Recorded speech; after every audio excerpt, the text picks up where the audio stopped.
Questão 12, o que ela vai dizer aqui pra gente? Por ser múltipla e apresentar peculiaridade de acordo com a intenção do emissor, a linguagem apresenta funções diferentes. Nesse fragmento, predomina a função referencial da linguagem, porque há a presença de elementos que... Bom, aqui está falando justamente de funções da linguagem, destacando a função referencial da linguagem. Vamos ler aqui esse texto. Deficientes visuais já podem ir a algumas salas de cinema e teatros para curtir uma maior intensidade às atrações em cartaz. Quem ajuda na tarefa é o aplicativo WatchCine, recém-chegado no Brasil e disponível para os sistemas operacionais iOS e Android. Ao ser conectado à rede Wi-Fi de cinemas e teatros, o app sincroniza um áudio que descreve o que ocorre na tela ou no palco com o espetáculo em andamento. O usuário, então, pode ouvir a narração em seu celular, tá? O programa foi desenvolvido por pesquisadores da Universidade de Carlos III em Madrid. Na Espanha, 200 salas de cinema já ofereceram recurso dos filmes de grandes estúdios já são exibidos com recurso de WatchCine, diz o brasileiro Luiz Malck, que trouxe a tecnologia para o país. No Brasil, já fechamos parceria com São Paulo, companhia de dança, para adaptar os espetáculos deles. Isso já é um avanço, concorda? Beleza. Função referencial da linguagem. Porque há a presença de quais tipos de elementos? Letra A. Buscam convencer o leitor incitando o uso do aplicativo? Qual função é essa? Quando a gente fala de convencimento, nós estamos falando de uma função conotativa. Na última aula, a gente fez um bom aprofundamento, não é? De funções da linguagem.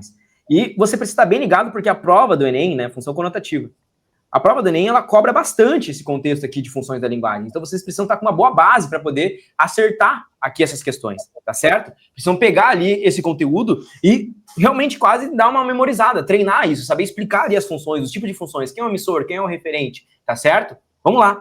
B. Definem o aplicativo revelando o ponto de vista da autora, evidenciam subjetividade, explorando a entonação emotiva. Bom, aqui, tanto a letra B quanto a letra E estão trazendo uma ideia de função expressiva da linguagem, tá? Expressar o ponto de vista, função emotiva da linguagem. Ou seja, não é o que o texto está trazendo. O texto, ele traz um conceito ali de informação. Ele é um texto jornalístico, certo? Ele vai trazer uma linguagem ali mais impessoal, não com o ponto de vista da autora, não com uma visão emotiva, trazendo as opiniões dela, os sentimentos dela, mas de uma maneira impessoal, trazendo ali realmente informações. É uma função que expõe dados sobre o aplicativo, usando uma linguagem mais denotativa, tá? A letra E diz, objetivo manter um diálogo com o leitor, recorrendo a uma indagação, cuidado, é um distrator aqui por causa desse concorda. A função aqui que objetiva ter um diálogo é a função fática, é aquela que a gente testa, né? O alô, tá me ouvindo? Tá me escutando? Não é? Essa aqui busca um diálogo. O que o texto traz é um texto mais denotativo. Perfeito? Quer complementar aí, José? Fala pra galera. Exatamente. Quando a gente fala de função, galera, esse é o tipo de questão, como eu falarei, que a gente pode ir para as alternativas e já matar. A função referencial da linguagem, ela tem duas palavras-chave, né, que a gente pode marcar e procurar nas alternativas, que é o quê? A objetividade, tá? E a impessoalidade, e também linguagem denotativa, né? Quando a gente fala de uma linguagem denotativa, a gente tá falando de algo que, pô, não tem espaço para interpretação, é aquilo, acabou, não tem opinião. Agora, uma linguagem conotativa é uma linguagem mais figurada, o que não pode ter na linguagem referencial, que é a linguagem de repórter, pá. E, por exemplo, quando a gente olha na letra B, né, como o Renato falou, tem a função emotiva. Só que se vocês perceberem, também tem a função metalinguística, porque ele fala de definir o aplicativo. Aí a gente tem o texto definindo algo do próprio texto. Então, é aquele lance que você falou até na aula passada, né, Renato? Na live passada, que o texto ele não tem uma função só. Ele tem várias funções. E uma pode predominar ou não. Nesse caso, nessa alternativa, a gente tem a função metalinguística e a função emotiva, certo?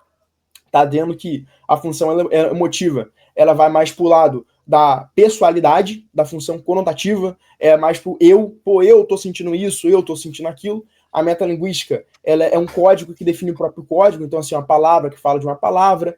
A linguagem enfática, aquela que testa a comunicação, quando o Renato falou.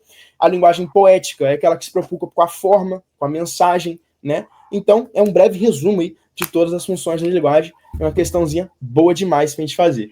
Se você gostou dessa resolução, então espera para ver o que é ter aula de todos os conteúdos para a prova do Enem dos principais vestibulares dentro da minha plataforma de estudos, que é a plataforma Memorize. Eu dou aulas ao vivo de todos os conteúdos que caem nas provas, principalmente aprofundando a nível medicina para biologia e química. Dentro do Memorize, você tem acesso a trilha de estudos, aulas gravadas, listas selecionadas, materiais e apostilas, resumos, um banco com mais de 170 mil questões, sistema de flashcards próprio integrado dentro da plataforma com mais de 5 mil flashcards, acesso a monitores que irão te orientar, comunidade de estudos, mentoria preparatória para a prova do Enem e também os vestibulares mais específicos e difíceis do Brasil. Se você está gostando então dessa resolução e quer mais, ou seja, quer se preparar em alto nível para a prova desse ano, aqui embaixo você vai encontrar o primeiro link, que é um link para você fazer parte da minha plataforma e ter aula comigo de todos os conteúdos e se preparar, elevar o seu nível para ser aprovado ainda esse ano. Clica aqui embaixo e vem fazer parte da maior e melhor plataforma de preparação para Enem e vestibulares do Brasil. Um grande abraço e eu te vejo lá dentro.